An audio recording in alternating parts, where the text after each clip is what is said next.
Sinibak naman sa pwesto ang tactical officer of the day ng PNPA habang nag-iimbestigahan ng insidente. Nangako rin ang pamunuan ng PNPA na pananatili ng mga responsableng kadete. Ayon kay PNPA Director Police Major General Andre Dizon, tatapatan nila ang mga hakbang para manatiling ligtas, disiplinado at profesional ang pagsasanay ng mga kadete sa kanilang institusyon. Nasampahan natin kaso Great Misconduct at National Police Academy. Naisampa na rin ang kaso paglaban sa RA 11053 o ang Anti-Hazing Act of 2018. Nasa kasubiyan na sila ngayon ng Philippine National Police. Mula dito sa Cavite, Jeff Caparas, ABS-CBN News. Higit 20 pulis naman ang sugatan matapos bakong isang bulo ang new operation sa Lea Road. At live wala sa Lea Road sa SBD. Kapatol, Liza at Inog. Liza, kapitanasin sa Pagyan. Tuloy sa ngayon ay payapa ng sitwasyon dito sa Lea Road sa Barangay Tingahan. Pero kanina naman tanghali ay nagkaroon ng tensyon sa pagitan ng mga residente at ng mga pulis dahil dito sa isinasagawang clearing operation sa lugar. Tuloy sa ngayon nandito na nakabantay ang mga kaupang ng task force disiplinaan maging Philippine National Police. Ayon nga sa punong investigasyon ng Quezon City Police District, mag-aalauna kaninang tanghali nang magkaroon ng tensyon sa pagitan ng ilang mga residente at mga pulis na nagpapantay operations ng otoridad. Sugatan ang nasa matapos sumuli silang batuhan ng bote at itatang ng mga sibigan na sinubente Arestado naman ang 7 sa mga sangkot sa insidente habang nalapatan na nakaunang lunas ang mga nasugatang pulis. Tony, lumabas sa investigasyon ng pulisya na ilan sa mga sibigan na nadabit dito ay hindi lumabas ang Kapag si Nolini Castro ba? ng 7 government housing unit dito sa lugar. Anong nagiging eh? Ay nasunog ang mismong lugar na ito kung saan tinatayang 5,000 magkakadikit ang natuto at 4 ayon nga sa Vice Department ng Lungsod, matagal nang nakaplano ang pagpapatayo ng nasabing mga gusali. Mismo ang nakakalistahan din nila ng mga nasunugan sa lugar at nakikinabang dito sa proyekto. Niliwaw din ang otoridad na tayong ang mga totally damaged houses lang ang Internal medicine. diba at nagiging sa kayon. Target ang bakapos Permentong dami lang lagi. Mamay, siap na may. Ito po yung mga totally na nasulong na hindi na sila kapalitan ng mga tao. So, ito natin yun. The same kay Gusto natin sa araw na yun. nanay nakatagiya. Ang Save Sweet at City Government, pagagawa po ng 7 buildings na private school dito para po sa Lamlam ninyo. hour. Sa mga residente po, Yan na nga tao. Gali. Kurang panitagihan. May mga Pero baon. yung pobre.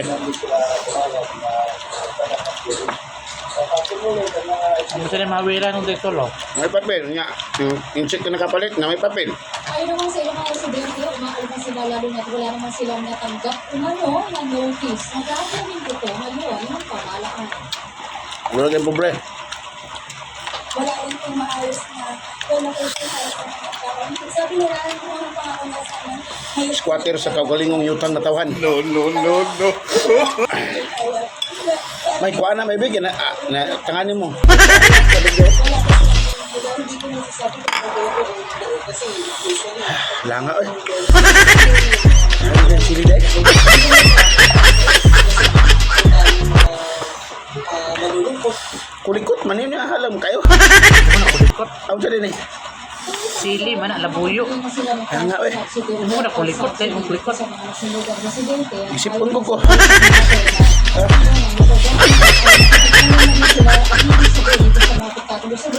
hindi dito sa proyektong kanila itatayo at nagbigay na nga sila sa halos 1,600 ang mga residente ng beneficial ng certificate. Ito pong kanilang dokumento na nagpapakita Buksan mo silang kulit. tapos na ang 18-month construction ng project nito ay sila pa rin sa ilan sa mga pinag-aaralan. Alang, dili din kulikot ba?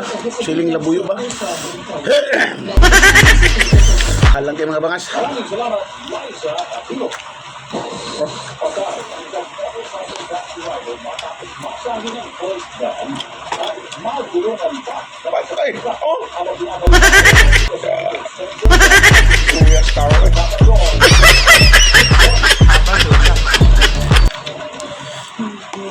ng motorcycle accident nito ang nagbuka pasahero matapos masangkot sa road cross habang ginagay ng magtigas sa ating extension sa Barangay Rosario, Pasig City nitong Miyerkules ng hapon. Nakakagitnaan niya ng malawang crossban natin. Ang sa side street, itong crossban, itong motorcycle natin na biktima. Yung pagka-side street, tumilason sa kanila at takbo naman na napulunan siya ng refrigerated van. Inunod na ng date on the spot ang biktima dahil sa matinding pinsara sa PPP. Kusang sumulat sa pulisya ang mga truck Alam kayo. date ng ground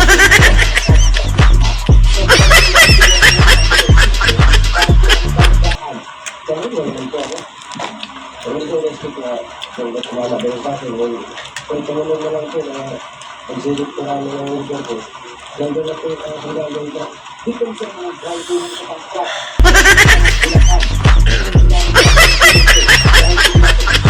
Sa kanyang linya. Sa lakas ng bumbo ko, kung masilip pa, bakit sa kanya kasi siya, kasi yun ang punto.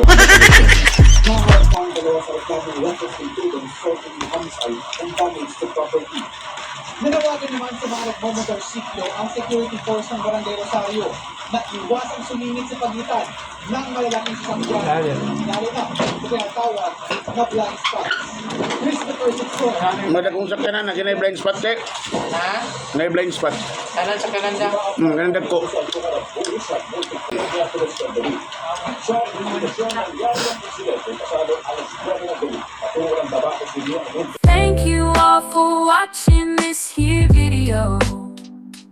Please like and subscribe and follow. Much love from Little Yas to each of you.